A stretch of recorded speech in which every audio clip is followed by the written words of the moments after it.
you should always look at the site guide. There's all sorts of information that's been gleaned over many, many years in those. I'm not a club coach, so bear that in mind with the information I give. Hopefully, if I say anything stupid, Sean or Wes, the club coaches, will be able to jump in and put me right. And paragliding is always dangerous, so you should just be aware of that. What I'm going to talk about are some theories that I've come up with, and the way I've gathered those is with a theory bucket. This is a concept that was introduced to me by the great Dave Snowden, who used to fly comps in the UK, now lives in Australia. And it's best done after a flying day over a beer. The idea being that you vocalize what you think might have been going on, or what you think wasn't going on, or even just what you felt. And you vocalize it and you listen to other people talk bullshit as well, and you put it all into the theory bucket, and somehow mentally that helps it stick. And then if the same theory ends up in the bucket on subsequent days, it comes to the top and there's probably some truth in it. So most of these ideas have come from my theory bucket. They're just ideas, they're things that I've noticed. They may be happening, they may not be happening, but yeah, just treat everything with that approach. A little bit about me first. I've been flying paragliders for over 20 years. I've been British champion in both sports and open class. I'm a British team member. I was UK distance record holder. I was UK national world distance record holder, and I've had one big crash. No one's infallible. I also wasn't one of those people who come to the sport and am immediately good. This is my favorite trophy. So back in '96, there was a guy in the club called Simon Kerr, who was a jeweler. And he made this trophy for me after I landed in more trees than anyone else did in that year. My problem was never knowing to give up and going bottom land. So I landed in trees at most of our sites and most of the Welsh sites. And there aren't actually trees on most of the Welsh sites. So I did really well. The sites I'm going to be talking about are mostly Avon sites. They're sites that I've flown quite a lot and therefore have quite a few ideas about. So Mere and Cowards, Westbury North, the Bratton campsite, Westbury Northwest, Leckhampton, Froster and Selsley. The talk is going to be quite dry. I'm going to look at site topography and thermals and wind behavior, where might be good to search for those. And because the talk is dry and maybe a little bit not technical is what the word is, it's dry.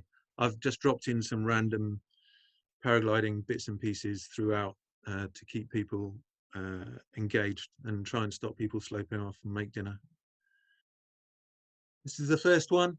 So this isn't UK, obviously, this is Brazil, but I thought it might just grab people's attention.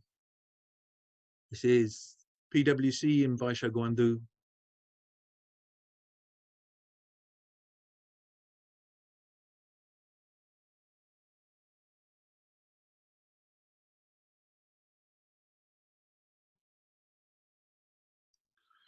Predominantly Enzos and Xenos looking at that picture. Enzos and booms, a few Xenos.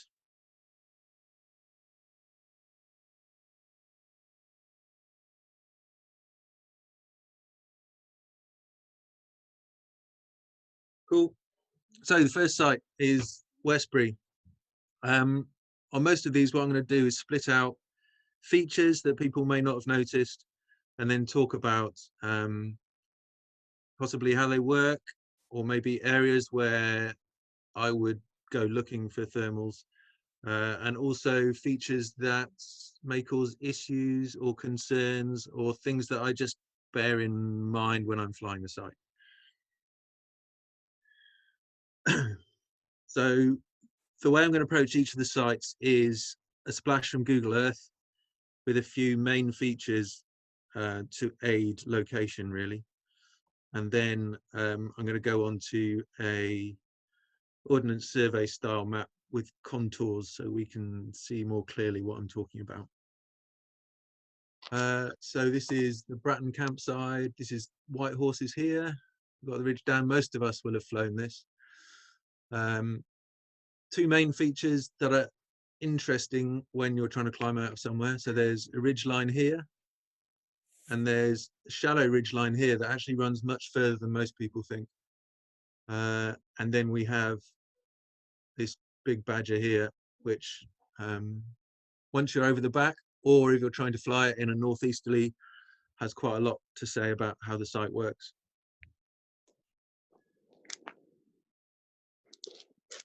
And those are the same features marked on our Ordnance Survey map.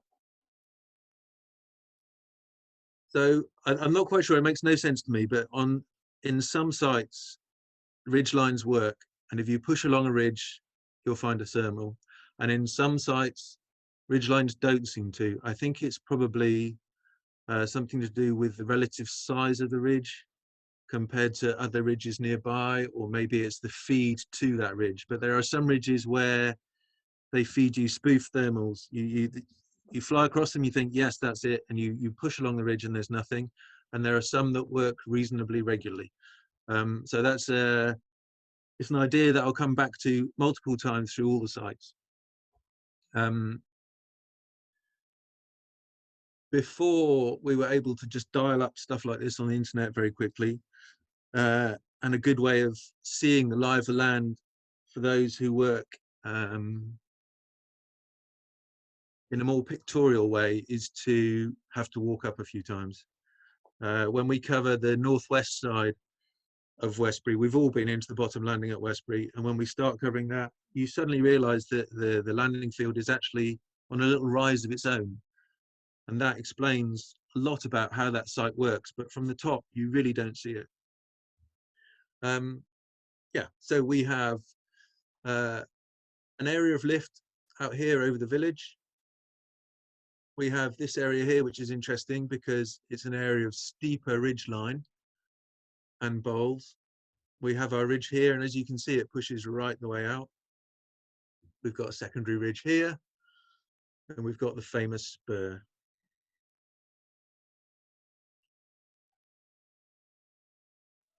So my ideas about how this works.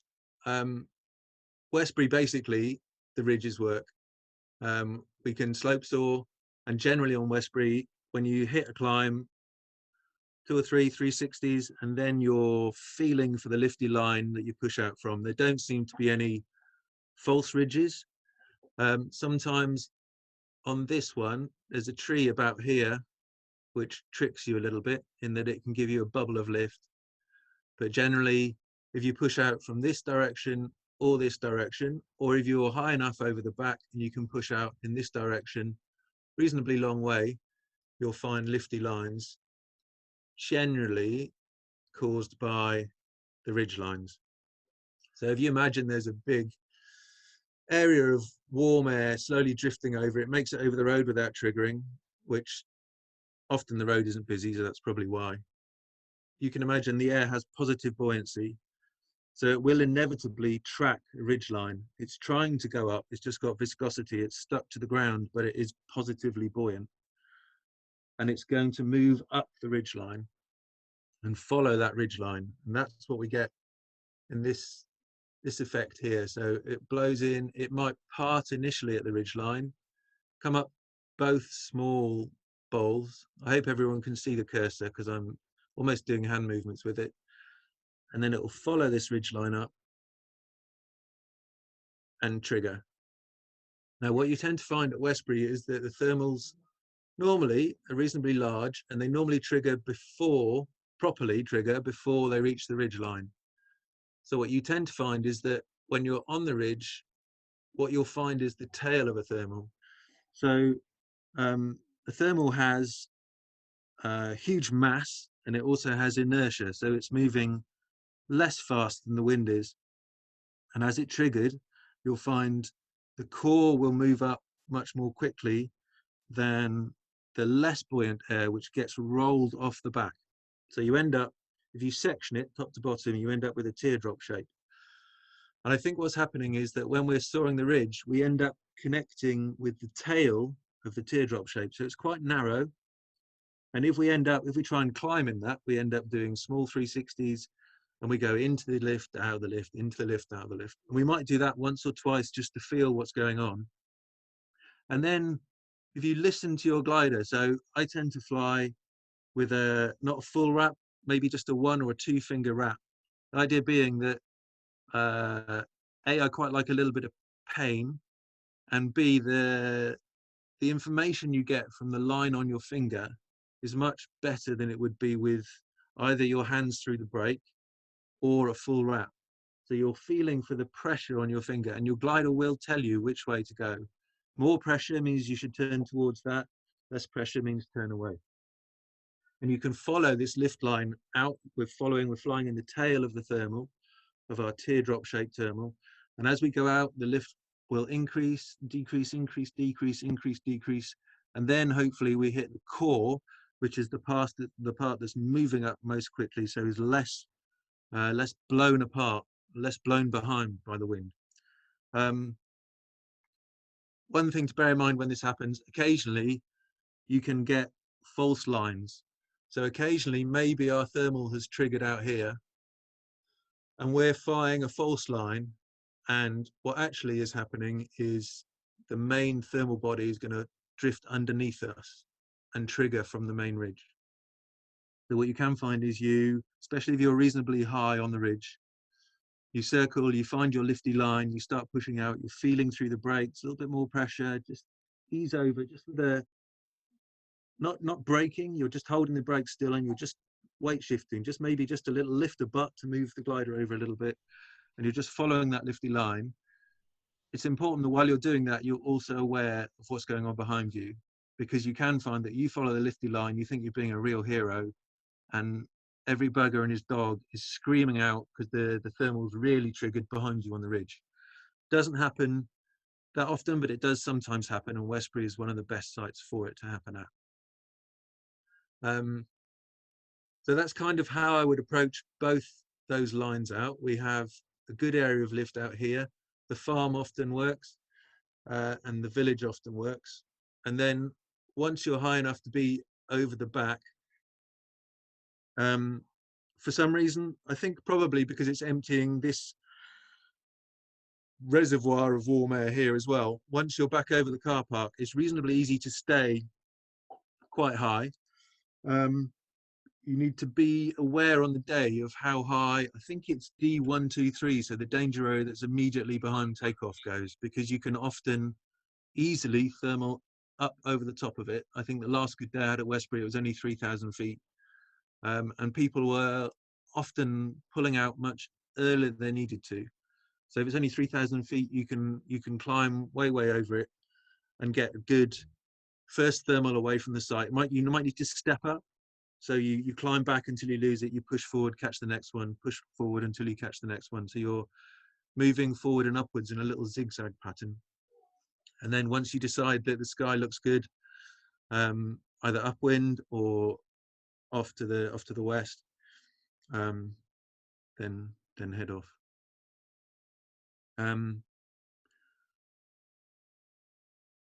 Bratton also has a bit of a nasty reputation when it's a little bit off to the east of northeast, and I've got an idea about why that might be.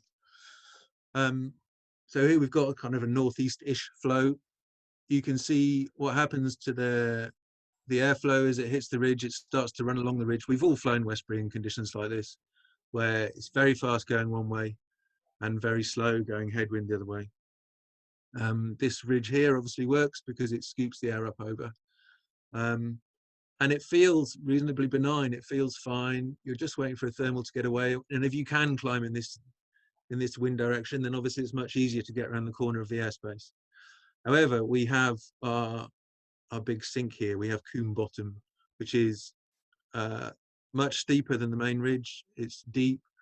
It's a big body of air. And I think what happens is this. So I think our thermic area triggers.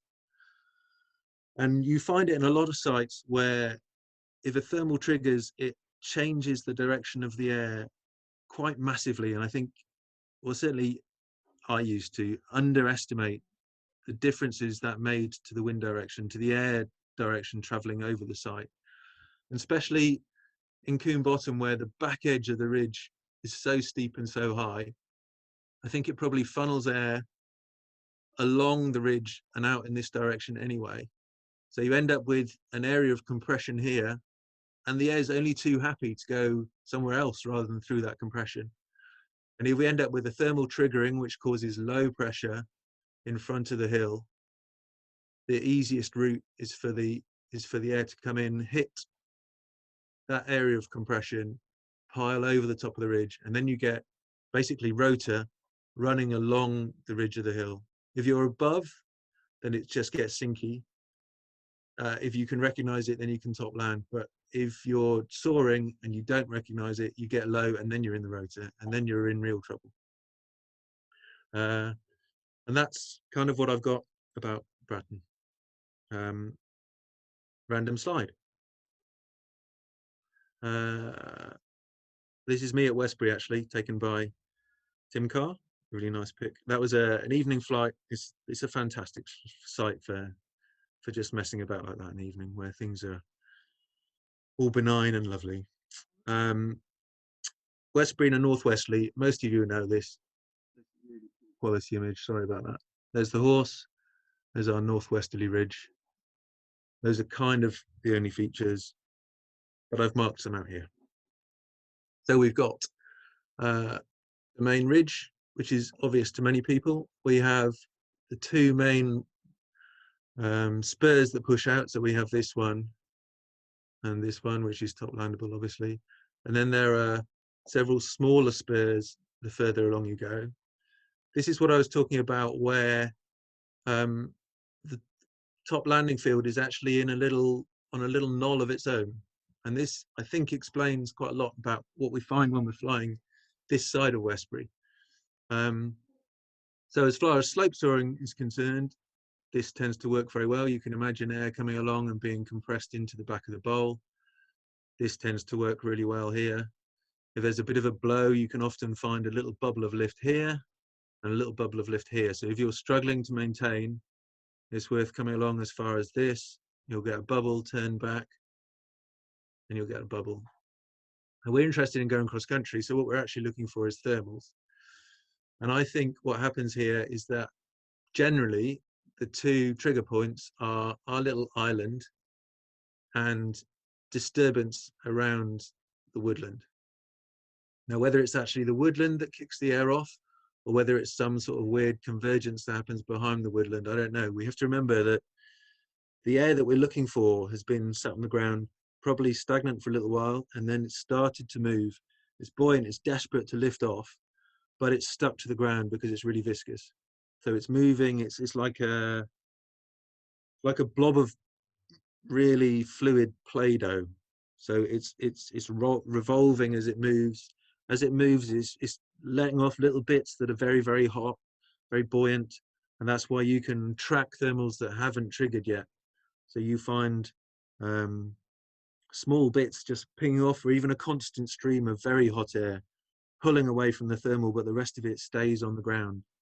So you find instances where, again, you end up with your teardrop shape. So you can fly into wind and you'll get a peak of climb, and then you'll turn and there'll be nothing. And you'll go downwind, you'll turn back into wind, and you'll hit your peak of climb, you'll turn and there'll be nothing, all the way tracking backwards. And eventually that thermal will either disappear and you land, or the thermal will trigger. And it's because it's doing this rolling, revolving motion and releasing warm air. And that small amount of warm air is what you're climbing in, you're triggering in, you're doing your 360s in, probably only half a 360, but you're maintaining until it gets to something where it has to trigger. And that can either be air movement. So a really busy road can trigger things. In this situation, I think we end up with the main trigger being here, because it drops downhill slightly. And a buoyant air is really reluctant to pull downhill. So what we tend to find at Westbury is, again, we can find something on the hill. If it's really windy, then this will obviously move up to the hill. But in normal flying speeds, we'll find something on the hill. This is a really good place to hunt, and so is this. And you'll find something, and maybe you get 1 or 2 360s, but you get the feeling that you're not really in the core. It's a little bit wishy-washy. The glider isn't biting properly. And when you come back round into wind, you hit a surge. And often when you hit that surge, your conscious mind is telling you, okay, that's the thermal, we turn and we carry on. And if it's small and punchy, maybe that's worth it. But often your subconscious mind is telling you there's something else.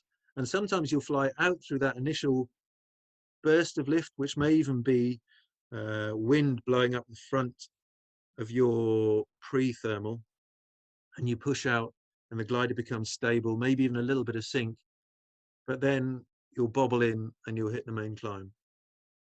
And I think there are lots of different ways of approaching that. Sometimes if you're coming from the White Horse Ridge, you find as you push out in this direction, you'll approach it and you'll find it here. But the main thermal generally is in this kind of, oh, didn't mean to do that, sorry. Main thermal generally is in this kind of area, pushing onto the ridgeline. Then you got any questions or comments? Cool. Alex, it's interesting. Sorry, just go back to your slide. Well, this one's kind of about the same thing, but yeah, go for it. Yeah, it's that middle piece that you talk about. You know, not the left hand side by the farm. That, you know, the generator in the middle. You know, you often see people in that middle piece getting a climb, and it's not that obvious what it is. And I think listening to you, and I've flown that site for years, it makes perfect sense, absolute perfect sense. So yeah, that's. Well, we all know we've been into the bottom landing field, and you know that as you come down, you think there's a hill. Yeah. And it's reasonably, you know, it's not a small hill. It's not, you can fly from obviously, but it is a gradient up and a gradient back down again. So I think it makes complete sense that what you get is the dregs that hit the hill, and that's just enough to get into the main course, as it were. Yeah, brilliant, excellent, thank you. The other thing I think happens is that we get a split around the wood, and then even when there isn't westerly in the wind will do, it goes to the path of least resistance, which often isn't over the hill in a straight line. It was not going to hit the hill, climb and disappear over. So sometimes I think we get a situation where this section here and this section here work best because lift is being pulled into them as the wind tries to run around the ridge. So if it's coming in, it's going to hit this area first, splits off that way, which explains why on thermic days, the bit near the shooting range works quite well. And then it runs this way, which explains why that ridge works well and this ridge works well. But you often find, especially this line here, it's a fake trigger. There's another one later on in another slide, which is more clear, but you do often get areas that repetitively give you, or certainly repetitively give me a fake hope, a fake positive. And I think it's because they are overpowered by other geographical features or maybe sources, but they are still desperately trying to trigger something. So they trigger what they get, but what they get isn't very much. And it feels, when you're flying them, as if there is something. So you can come in here and you feel like, I've got it, it's come off this ridge. And yet, maybe it does occasionally, but generally, when you push out on that ridge, you might not get very much. This ridge pushing inwards works better, and this ridge, this sort of sub-ridge almost pushing out. If you can get enough height here and push all the way out, then it's fine. But it's, I don't know why, but you just don't see the same lift line. It's a bit of a false dawn, I tend to find. And that's Westbury done. So time for another pretty picture. Wes took this one in the Lake District on my Xeno, North-South Cup, fantastic. Alex, can you hear me? Hello? Yeah. Yeah, I had a quick question. Just going back to Westbury, how do you deal with the drift back into the D zone and stepping out to make sure you don't go into that? Because you get into it pretty quickly, I think. And a second part of that question would be, how far around to the west can you get away from Westbury in a west wind when it's not northwest? So I'll answer the second question first because my memory is short, and then I'll ask you what the first question was. The second question, you can, if the horse is flyable, I've seen people get away. So I've seen people take off from here, fly the horse, which is the only flyable bit, and climb out and go cross country. And obviously, airspace is fantastic in that direction. The issue is that if there happen to be 2 or 3 people who want to fly, it becomes small and a bit difficult. It's also very difficult to detect the true wind direction because you're flying in the effect of everything that is upwind, and if there is any south in it at all, it can become not very nice. So I think that's the best I can do to answer your question. If it's blowing westerly, if you're experienced and you can handle your glider, then, and there's one of you, hopefully with someone else watching, then it's worth taking off and having a punt. The same thing applies though, in that you'll probably find your lift line here and pushing out here, and the main thermal is probably in that area. I'm sorry, that's not really an answer. What was your first And question? then the first question was then obviously, if it's westerly, you've got much better chance of flying to the north of the danger zone. Yeah. But if it's more northwest and you've got if it's not a particularly strong climb, you track back into the danger zone pretty quickly, I think, don't you? So Yeah. I'm just wondering how you deal with that. So there are several ways of dealing with that. The first one is to know exactly where the danger area is and exactly how high it is. It's really important. A lot of people just assume the danger area is the danger area. I'm pretty sure it's D1, 2, 3, and once you find out how high that goes for the day, you can find out whether you're over it or under it. Interestingly enough, when you're pushing back forwards again, it's not always the best course of action to be on the thermic line that triggered.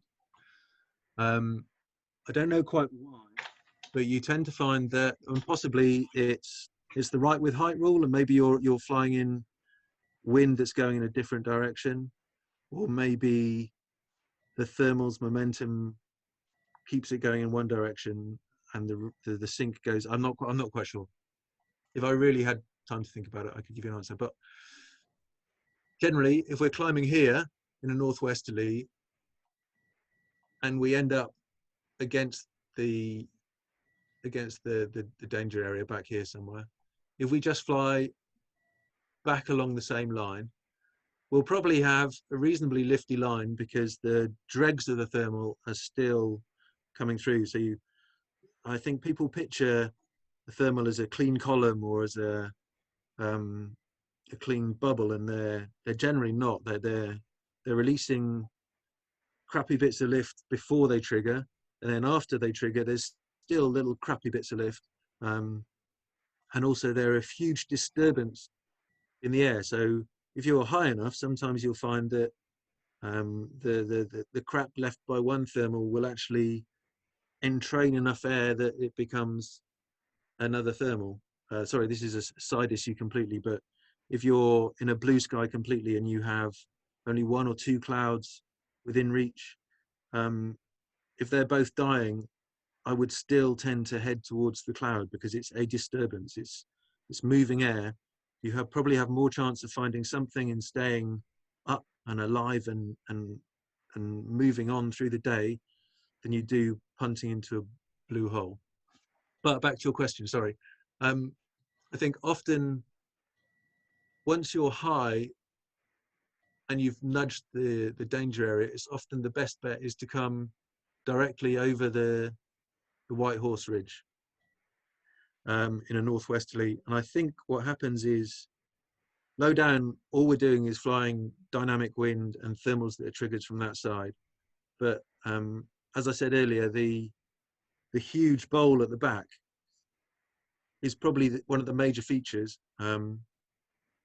The front side of the bowl faces more into the sun and is also protected from the wind, so it's probably quite a lot hotter.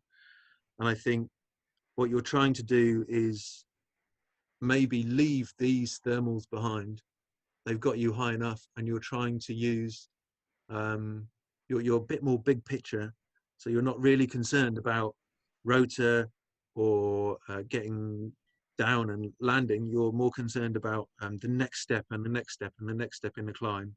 And generally the car park or the area sort of behind the actual White Horse Ridge is the nicest route to push forward and find your next climb from, because we're thinking different picture now. So we're getting wind coming up the White Horse, or thermals coming up the White Horse face. We're getting thermals from the sunny side of the deep bowl behind the Bratton campsite, and stuff from the car park as well. That would be my approach. Does that help at all? Is it believable? That's great. Thanks very much. Okay.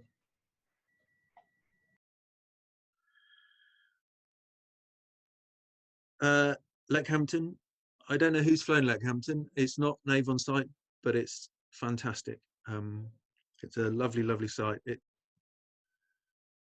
It's a north-facing bowl with a really nice downwind track. It's maybe not for low air timers, because at the moment there's not a bottom landing field, and the takeoff is a little bit steep, and side landings a little bit steep. But once you're in the air, it's much simpler site than places like Mere or Westbury. So you haven't got any immediate airspace concerns. From a simple dynamic soaring point of view, it's reasonably simple, whereas, as we'll see later on, Mere can get quite complicated. Okay, so we're going to go to the second map view. So this is our main ridge here.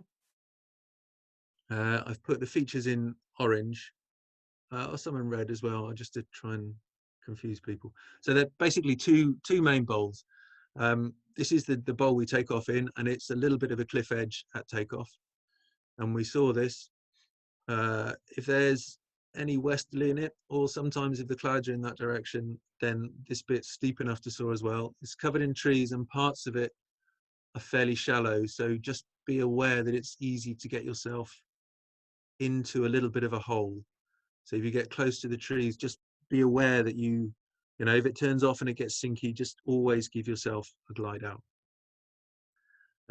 It's a reasonably simple site. Generally, the ridges work on this one. So we have Cheltenham, a massive heat source. One of the reasons why Leckhampton is best in a bit of wind is because there are lots of roads, there's lakes, there's streams.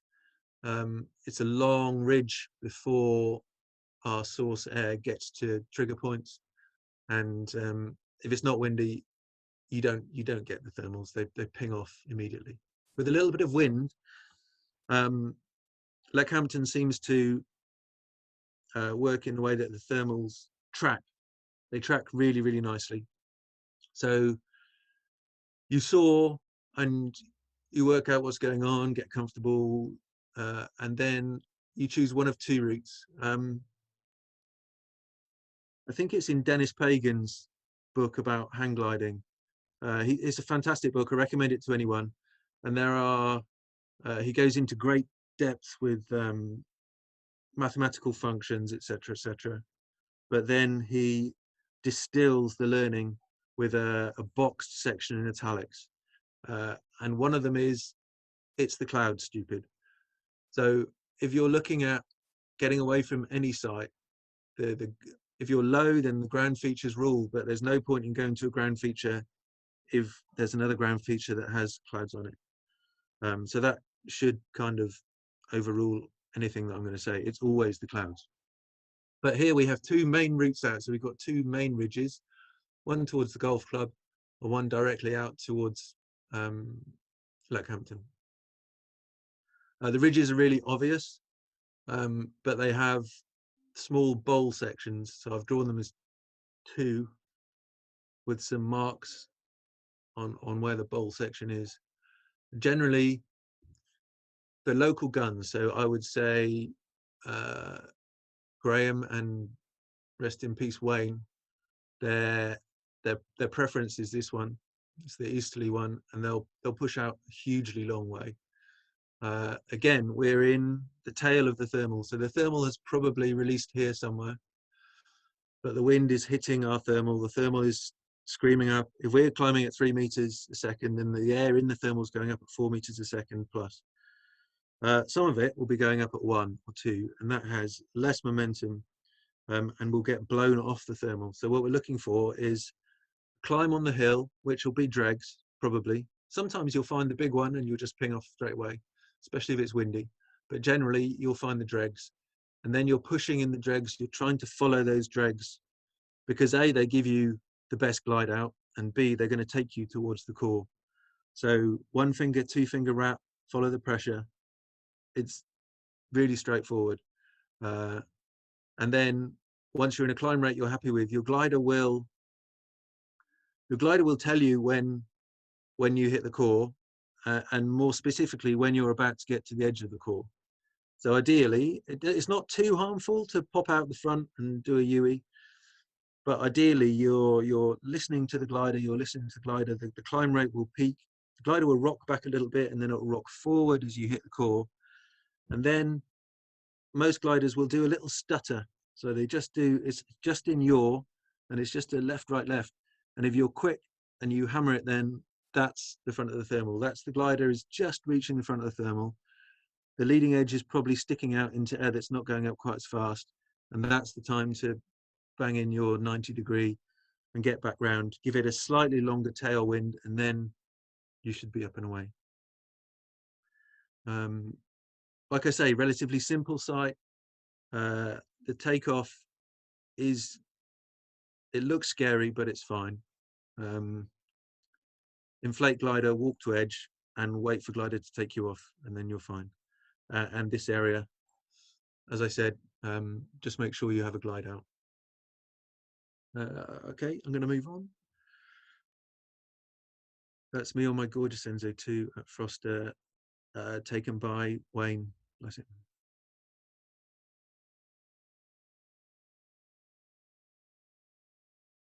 So Froster is a reasonably small technical site. There have been a reasonably large number of accidents on Froster, with serious repercussions. So it shouldn't be underestimated. However, as long as you give Froster its due respect, and you should always give paragliding its due respect, it's always dangerous. It's a fantastic site again. We have takeoff is in this section. Generally, you take off and you'll turn left and you'll soar on the trees here until you have enough altitude to either do something here. You can sit quite happily for a day looking at the view, or you can push over this ridge into the bigger bowl. Flights have been done around the front and further south. I'm not going to talk about that because I've been that way, and while it feels like it might work behind Camlong Down, I think it's just rotor and convergence. This is a really good place to leave, as is this. We have a ridge line running here, again only viewable from bottom landing really. This ridge line runs on a long way, and this is actually a little valley. So we have, very similar to Westbury actually, we have a trigger point here where the air rolling in either has to go down or trigger. It makes it a bit clearer if we look here. Yeah, so this is the takeoff area. This is the ridge we were talking about jumping, so you take off and you soar here.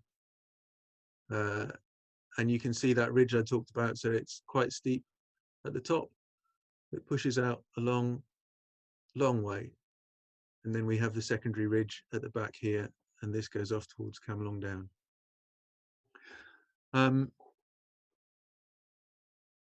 Again, this site's got what's always been to me, or normally to me, a bit of a false ridge line. So this one here, you can cross it coming from both ridges, and as you come around the front, you often feel like there's lift there. It doesn't feel like ridge lift, it feels like thermic lift, and it often tricks you into turning and heading out 20 or 30 meters. Very occasionally there's something there, but normally it's a false dawn, and you're better off either dropping into this area here, which works really well, pushing round, trying to get some altitude and pushing out around this area. Again, it's a climb, and this is our valley that pushes up through here. So you would expect the air would either follow the high road up this way, or it would trigger here. I'm not quite sure why, but this ridge here, you can get some beautiful lifty lines from the false dawn, or from this ridge out this way, or out this way. This one seems to trigger. I don't know why, but Levers Hill, it seems to be called, very rarely triggers. As I say, I don't know why. Possibly as the air's being blown over this really, really flat area, it's the first ridge that it hits, and possibly rather than tracking the ridge, it gets split. I'll talk about that a little bit later on when we talk about Mere, because I've got a really interesting video about how, I can't explain why, but about how some ridges split buoyant air and some seem to give it a route. What else to say about Froster? That's kind of it, really. So we've got two thermic areas, this one and this one. This is a bit of a false dawn, and it runs on from this. Can I jump in a sec, Al? Sorry, mate, and just say, just from a sites officer's point of view on Froster, because we're obviously talking about XC from here, and because it's got such great potential for XC from there, it's very important if you're going to go and fly Froster and look at XC from Froster, you really pay attention to what's downwind, i.e. the glider, club, etc. It's just so easy to go XC from Froster, amazing place to go XC from, but just really pay attention to what is downwind of you if you do go to Froster, because you might go thinking, I'm not going XC, and not have paid attention. Yeah, good point, Wes. I think we have a letter of agreement with the Glider Club. So, as I said in my intro, site guides, everyone should, if you're not familiar with the site, have a look at the site guide. A lot of it's common sense. You know, we don't have exclusive use of the air. The Glider Club are towing in this direction. Can I butt in? Sorry, Alex, I don't mean to butt in, but can I butt in too?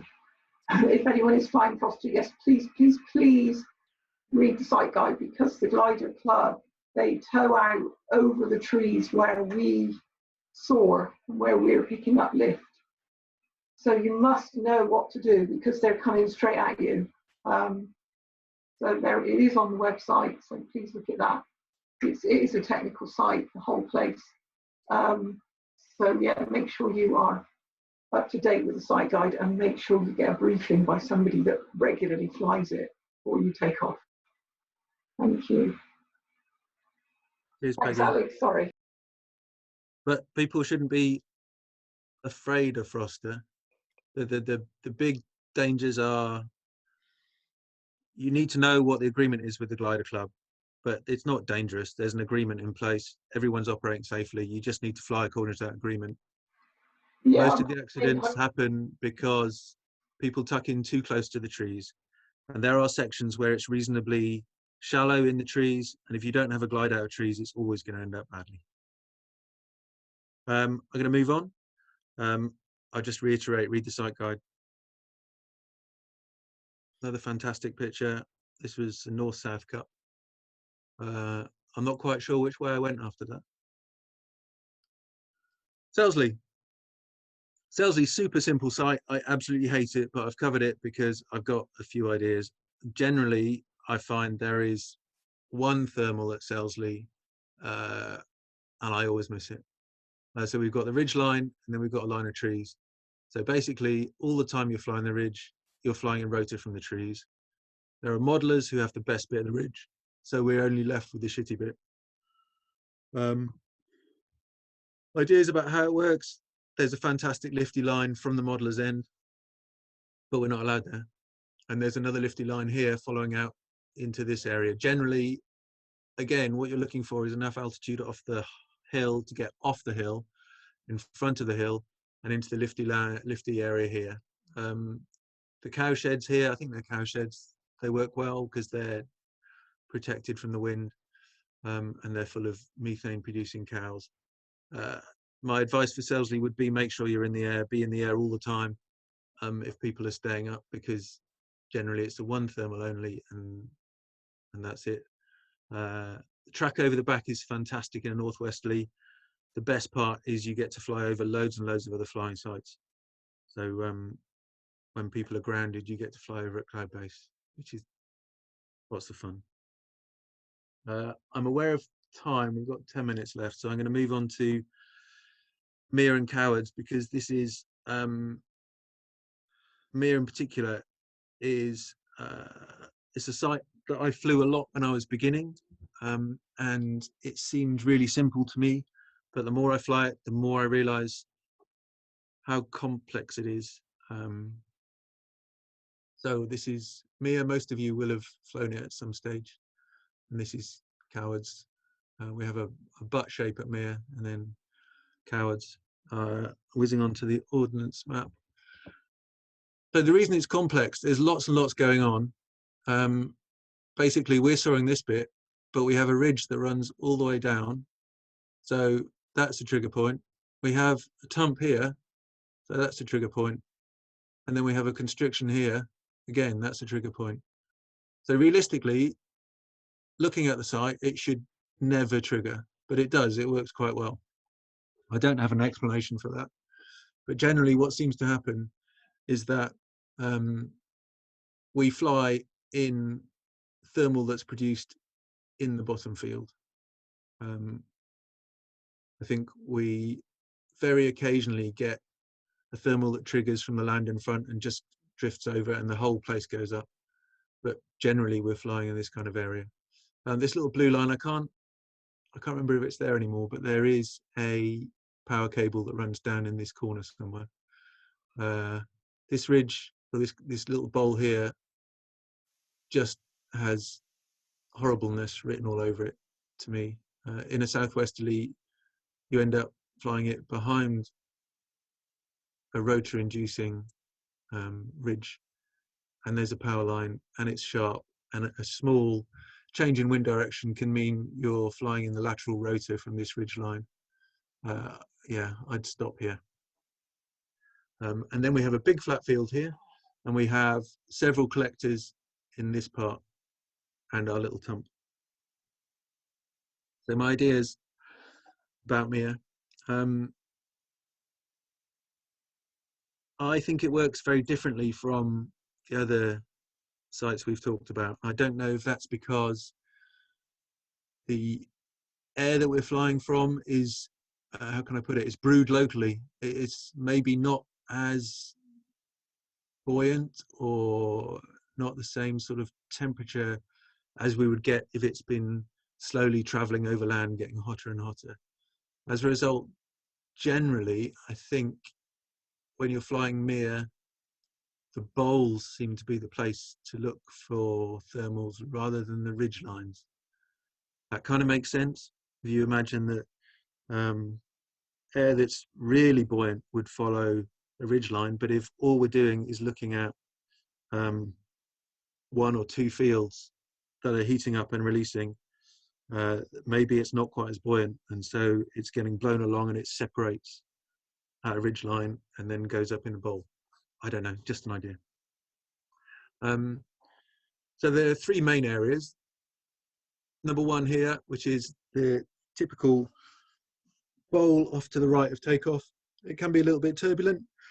It's got a little bit of compression, so it can get strong. But thermals tend to rip up there. Number 2 is the left-hand bowl, right-hand bowl as we're looking at it. And again, we're looking to push out into the flats, because generally I think what happens is we have thermals releasing from the field and the dregs drifting towards the hill. That's different if it's really windy. If it's really properly windy, it can be quite horrible at Mere for the reasons we've talked about. Basically, you're flying in the lee of a ridge largely. This section seems to work quite well, and I think probably it's because of the bowl effect. So generally, as a bowl effect, you get the air coming in and rolling around, so it feels like the wind is on everywhere. And you can often find this little section here works quite well. And if you can find a climb here and get high enough over the ridge, then I think you end up flying on lift that's being brewed on both sides. And we'll cover how that works on the other side a little bit more. But yeah, a little bit of altitude and then pushing along the ridge, aware that you don't want to go down this side of the ridge because you would then be in rotor. But and I think you're picking up lift from both sides then. Number 4, if you can get enough altitude to push out, this area seems to work well. And I think it's because we're flying into the source or the trigger point of this tump here. I'm amazed anything gets to Mere at all with the road, because it's quite a busy road, but it doesn't seem to trigger off there. But this tump here works very well. And then in the back, if you can get enough altitude to fly over in this direction, at the moment it's fantastic because the field at the bottom and the field at the top have all got wheat in, and you can see the air blowing through the wheat. I've had several flights where you've climbed out of number 1 or number 2, and okay, you're kind of there, but you're not really good enough to go over the back with, because you don't want to waste a day walking back from 5k. And you fly over here, and this triggers really, really nicely. And I think that's because, again, we have a feed from this direction. All these bowls here kind of point towards it. They're all set in sun, they're all dry, they're all feeding, and then we all trigger from up here. And that works really, really nicely. The next slide is a video taken from about position 3 here, looking at how the air flows around number 6, which I think is another false ridge. I don't know why. Well, we've talked about that, but I think in this instance it just splits the airflow into 2. So hopefully this will play. So what we're looking at is the airflow coming through the field. We can see this is coming this direction. Here we have a little bit more westerly in it, and it's going in that direction. And you can actually see some of the telltales in the wheat splitting and running along in that direction.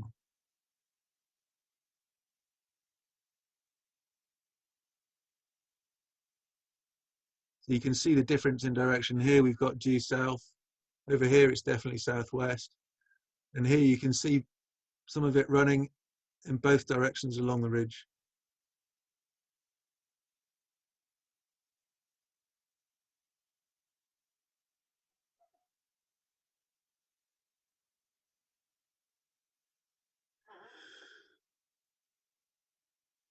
And this is my idea of why it pays to be a little bit canny with Mere. So we're looking at a reasonably protected bowl with knife back ridge down one side. And what I think happens sometimes is so I've had some of the roughest air I've ever flown in at Mere. And I think what happens sometimes is the bowl triggers. So you have a huge upwelling of heat. It triggers off the back ridge. And once the back ridge is triggered, the whole thing triggers. So any change, if you can imagine, you've got your big bubble of hot air and it's rolling along, part of it goes up a hill and triggers. That's going to make the whole thing move, and then the whole thing triggers. And I think what happens is we get entrainment of air in the same way we do at Bratton, and it spills over the ridge line down here, which is a razorback ridge. And if you're high, then maybe you notice the entrainment, and maybe you move. Sorry, maybe you move and you climb. If you're low, I think you get whacked. And I think what happens is the amount of air that is entrained and moving probably triggers this field as well. So we end up with a huge thermal to be high over the back. Mere is one of those sites where you can often stay there for a long time. But I think what happens is if this field triggers, the air, the cool air that's in this valley pushes up this way, pulling everything further to the northeast. And we end up with a really considerable flow of air over the ridgeline. So when it's thermic, I'm very wary of going anywhere near this ridge if I'm below the top, if I'm not some distance above the top actually. If you're above the top, then you've got the best of both worlds, because you might get some ridge lift when that happens, and hopefully your glider will tell you there's something really major going up, or you'll notice the bales of hay getting ripped off the ground. Some lift ideas for cowards. We're kind of out of time, aren't we? Sorry, guys. Keep going, Alex. The session's booked for much later, as long as you're okay. Yeah, I'm almost done actually. I've got 3 slides left. Cowards is a funny site. Almost no one goes there. It's absolutely beautiful. Reasonably difficult to leave, but if you're there on a good day, it's almost instantaneous. So I've had some amazing climbs from position 1 where I've done less than 2 beats and I'm up and out. It's quite a difficult track in that direction because it puts you straight on the back of the Salisbury Plain danger area. But if you're after first cross country and you'd be happy with sort of 10, 15K, good place to go. I don't know why, but number 2 doesn't work. So in this instance, we have a bowl. It's literally next door to Mere, and yet number 1 and number 3 seem to work. The ridge lines seem to work much better than the bowl. I suspect it's because the ridge lines are less prominent, and we're getting air from a much larger area, so the air is warmer, the air is more buoyant, and the air is more likely to run towards the trigger ridge rather than have to be pushed towards the bowl. There's some fantastic climbing to be had around position 3 as well. Just be aware that we don't have any bottom landing there, and the green bit is all trees, but I like Cowards. Me and Wes have had some fantastic days at Cowards. Epic. That's almost it. I learned to fly a long time ago, and I always used to think Mere as both a friendly site and also as a site with really limited cross-country potential. But last year, I didn't spot the day coming. Guy Anderson called the day, and we had a really good day from Mere. So it's an epic cross-country day. Cross-country site. There's lots and lots of airspace to thread your way through, but quite doable. How far was that, Alex? A long way. Nearly Grimsby. 200 plus? That was 300 and something. Wow. But yeah, so it's human nature to over-egg the dangers of these sites. Paragliding is dangerous, and the sites need respect. But if you think about how the air might be moving, if you're concerned, come find an experienced pilot on the site and just talk to them for a few minutes. It's much easier to explain if I can point at something and use my hands to try and show how the air might be moving over it. But yeah, I'm sure everybody in the hill is approachable, and if you are concerned about safety, come talk to someone. I've got another picture and then another picture, and then has anyone got any questions? That's it, I'm done. So any questions now? No chance. You've not done. I have a question about Cowards, Alex. Yeah. I've flown it on a few occasions. Tim Carr, Nick Somerville, and on a lot of occasions, it's one of those sites where wherever you stand on the hill, the wind seems to be coming up. So, whether you stand actually in the bowl or slightly to the left or slightly to the right, the winds, it just appears to be coming up everywhere. But it's interesting you talking about those two lines, on the kind of western and the southern end, because on both, I'll say recent occasions last year, that's where the climbs were.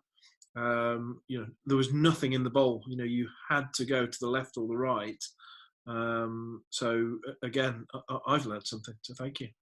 It's really weird, isn't it? It doesn't make any sense. It's literally next door to Mia. I know. You have to work in exactly the different way. It's not in the bowl, it's on the ridges. The only thing I think of is just the air is just that little bit more buoyant and more desperate to get into the air. I don't know. It's not. I mean, it's not like it's any steeper or anything. It makes no sense, as I say. And equally, I've seen Nick Somerville have, quite a nasty, collapse out the front of Cowards. So you're absolutely right. Bringing out these sites do bite, and Cowards is definitely one of them. Yeah, I mean we're flying inflatable wings, and we're looking for turbulence. We're mad as hatters, but when you do climb and you go cross country, it's the most amazing thing. Brilliant. Open the floor. I'll shut up. I think Al. So you what I think you marked as number 1 on your. Who is this, dude? Wes. I can't tell who this is. Wes, mate. I couldn't tell from your voice. Sorry. Oh, okay. So number 1, I think it was marked on Mir, and where you get your climb from. You and I, our last time we flew there together, we were stuck in a climb that never went anywhere for ages and kept pushing forward out of that number 1 spot. I think people who are listening will maybe see a couple of people start to climb there and be drawn, and you get funneled into that tiny little gap in a climb that doesn't lead anywhere. And I think, as you pointed out, sometimes it's best to let those people climb a little bit and realize they're going nowhere, and then observe your number 5 and your number 4 instead of all just pushing straight to that number 1 spot, because it seems to you get a bit sucked towards that little valley where it's being drawn up, that trigger point. I think generally anywhere, if people are climbing on the ridge and it's not absolutely howling, if you take off, you're probably not going to find the climb. If you're in the air already, then maybe you'll join. But if you're on the ground, by the time you've taken off, you probably won't find it. What you want to do, you're on the ground, you watch people climbing, you want to watch them push forward. And when they push forward and start climbing, then that climb that's further forward, you can get off and you can reach that one. I think that's a much better way of if you're in the air, go where people are climbing, whatever. But if you're on the ground and people are climbing off the ridge, it's much better to let them climb, let them push forward, and let them find the core and push out to that, especially at Mere. And at Westbury as well, actually. It works at Westbury too.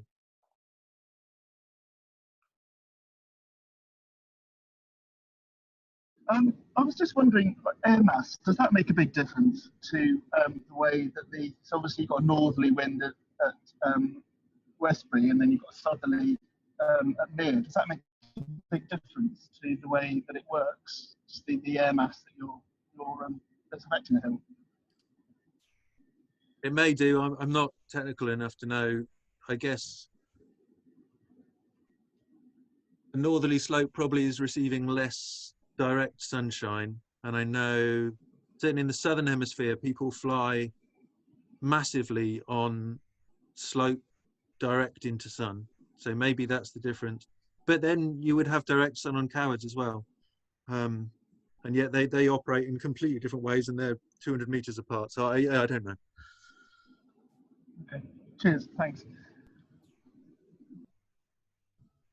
Could I ask a really low airtime question? This isn't even cross country. This is just, for example, at Cowards or Mere. Like, it looks like there's obviously because there's those bowls and spurs there.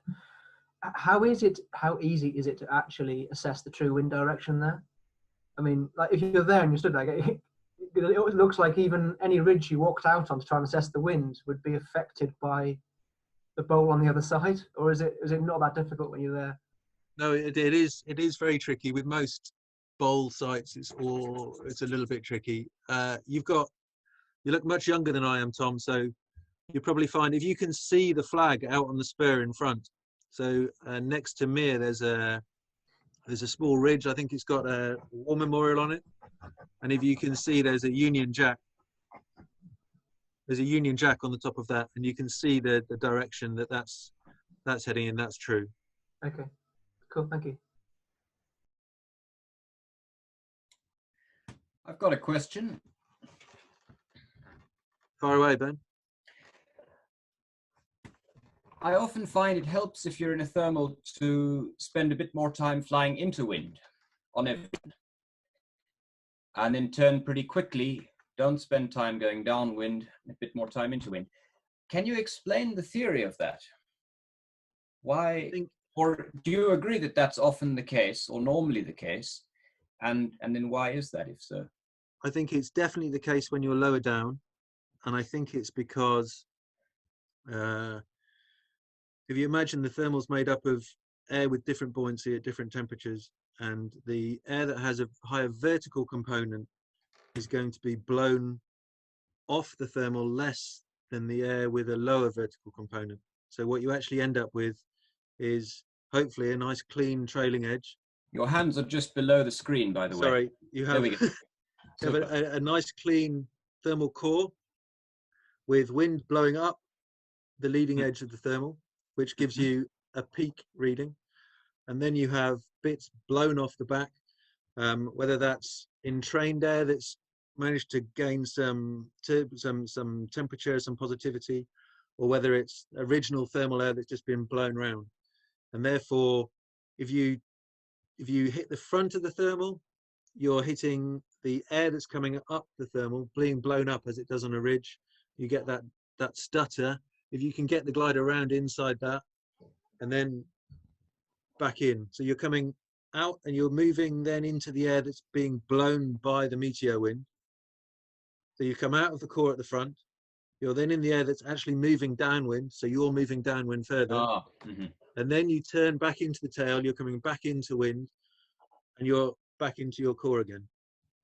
You sometimes find, I don't know, it probably doesn't make much sense, but sometimes on some gliders, you will always have to come back slightly cross, so the opposite way you turn. So if you turn left at the leading edge, you come back right, then it's best to head slightly right and then turn left again. Some gliders seem to turn more symmetrically. That doesn't make any sense at all, does it? But some gliders, you can turn at the leading edge, come back round and just head straight into wind.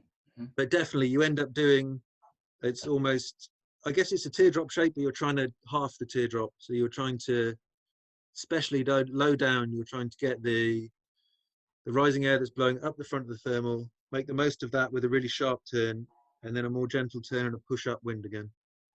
I think I see birds doing it as well. Oh, cool. Yeah. But higher up, you shouldn't need to do it. Higher up, generally, you find the thermal's more homogeneous. It's got itself sorted out, and it's more more controlled. It's less affected by the meteor wind because it's probably drifting more. So a central part of your explanation is that the meteor wind is actually blowing around the thermal. The thermal's not moving with the wind quite. It's actually moving more slowly than the meteor wind. Yeah. So the wind is constantly, if you ever fly out the thermal, it's going to pull you downwind away from it. Yeah. Yeah. Okay. Thanks. That's new to me. No problem. And sometimes it works in a really strange way. So if you're flying onto, try and think of an example, Westbury or Leckhampton, you're flying onto the Mere Massif. Sometimes the thermal drift will be in the direction that the thermal has come off the hill. So if you're flying south and the thermal has run up an easterly hill and triggered, the drift of the thermal initially will be in that direction until the wind starts moving the thermal downwind. Same sort of effect. Thanks. Alex, can I just jump in? I was flying for the first time at Mere last Tuesday when I know you were flying, and I arrived there quite early on, and I think you were flying and nobody else for quite a while. And there were a couple of hangies that flew as well, so it's quite strong. So what you were saying about Mir being very complex, I completely see, because as a fairly experienced pilot, when I did eventually take off and flew, and most people did fly, there was some really complex airflow going on because of this, partly because I guess because of the strength of the wind, but also because of the topography. And I experienced some of that downwash that you're talking about off the spur. You know, I took off and I flew out to the right-hand side there, not immediately, but I made my way out there. And I found myself rapidly going down to the point where I'm thinking, I'm having an early bath here. I'm going to be landing at the bottom. That's going to be humiliating. I managed to track around and go back up again. But I certainly saw some of the complexity of the air there. And it took me a good solid, as an experienced pilot, a good solid 30 minutes or so to really start to figure out what the hell was going on.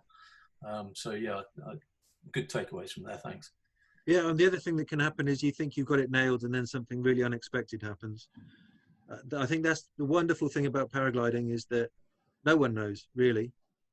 If we knew, then we would know where to go, and you would know which were the good days, and it would be really boring. So they're all just ideas. They're all, why is this rough? Why is this horrible? They're all in the theory bucket. Chuck them all in, have a beer, and something will come out the other end. Yeah.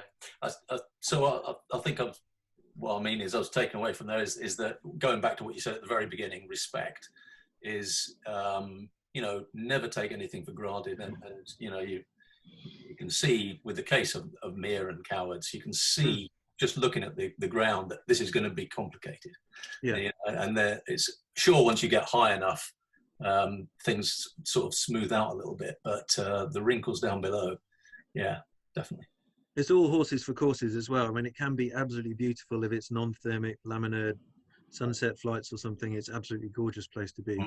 And I love the fact that paragliding is for people who want that. There's something for everybody in paragliding. If you don't want to go thermic, you don't want to be scared, you don't want to be extreme, you just want to sit in an armchair and watch the view, you can do that as well. But it was a windy day, and it was a thermic day. Some big clouds, and I think yeah, very active. Cheers. It was a fun day, Alex. It was a fun day. Watching you floating around while we were all sat on the ground. Although you didn't get to go anywhere. I'm guessing that was because you didn't have a retrieve. Yeah. Yeah, I think there were 3 or 4 opportunities where it's like, I did think, is he going to go for it and just he'll take the walk?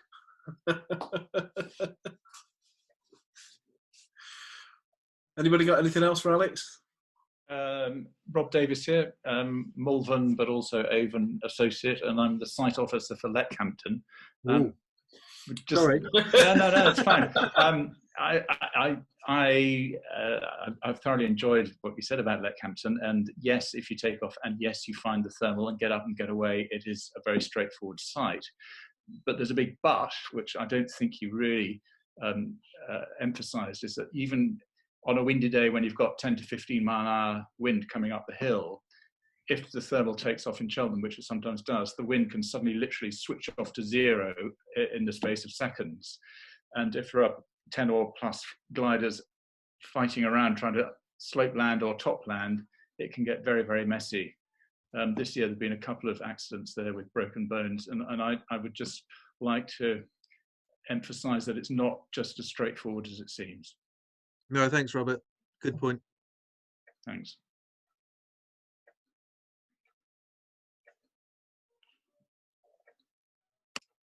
Well, that seems like it, Alex. So Alex has very, very kindly offered to do this every Wednesday for the next. So we're going to do part 2 of this next week. I'm pretty confident the dial-in details are the same, but I will send those out just before the session. So thanks very much, Alex. Great session. Thanks, and Alex. It's just really, really nice. I love the bucket, and I love the way that you just talk about your theory. So great, mate. Look forward to the next one. Thanks very much. I've got one question. There you go. Yep. What are you going to be talking about in part 2? Part 2 is following on from this one, so it's probably not going to be site specific, or there might be some site specific details, but generally it's about techniques for tracking the climb, re-finding the climb, and finding second climb. Okay, thank you.